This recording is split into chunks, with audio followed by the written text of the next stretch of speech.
കത്തുന്ന ചൂടിന് ആശ്വാസമേകി ഒമാനിൽ വിവിധ പ്രദേശങ്ങളിൽ മഴ ലഭിച്ചു. അവാബി, റുസ്താഖ്, ഖസബ് തുടങ്ങിയ പ്രദേശങ്ങളിലാണ് കഴിഞ്ഞ 2 ദിവസമായി കൂടുതൽ മഴ പെയ്തത്. 141 മില്ലിമീറ്ററുമായി ഖസബിലാണ് ഏറ്റവും കൂടുതൽ മഴ രേഖപ്പെടുത്തിയത്. പെരുന്നാൾ അവധി ദിവസങ്ങളിൽ മഴയുണ്ടാകുമെന്ന് നേരത്തെ ഒമാൻ കാലാവസ്ഥാ കേന്ദ്രം മുന്നറിയിപ്പ് നൽകിയിരുന്നു. അവാബി, റുസ്താഖ്, ഖസബ് തുടങ്ങിയ പ്രദേശങ്ങളിലാണ് കഴിഞ്ഞ 2 ദിവസങ്ങളിലായി ഏറ്റവും കൂടുതൽ മഴ ലഭിച്ചത്.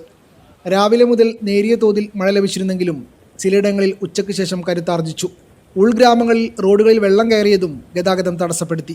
ഏറ്റവും കൂടുതൽ മഴ രേഖപ്പെടുത്തിയത് ഖസബിലാണ്.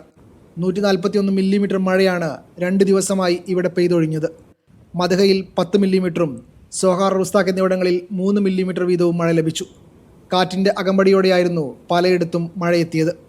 കനത്ത മഴയെ തുടർന്ന് റുസ്താഖിൽ വാദികൾ നിറയുന്ന കാഴ്ച പൗരന്മാർ സമൂഹമാധ്യമങ്ങളിൽ പങ്കുവച്ചിരുന്നു. അതേസമയം ഇന്ന് അൽഹജർ പർവ്വതനിരകളിലും പരിസര പ്രദേശങ്ങളിലും ക്യുമുലസ് മേഘങ്ങൾ രൂപപ്പെട്ടു. ഇത് സജീവമായ കാറ്റിനൊപ്പം ഇടിമിന്നലിനും കാരണമായിട്ടുണ്ട്. പെട്ടെന്നുള്ള കാലാവസ്ഥാ വ്യതിയാനങ്ങളിൽ താമസക്കാരും യാത്രക്കാരും ജാഗ്രത പാലിക്കണമെന്നും വാദികളിൽ നിന്ന് അകന്നു നിൽക്കണമെന്നും അധികൃതർ മുന്നറിയിപ്പ് നൽകിയിട്ടുണ്ട്. Media 1, Muscat.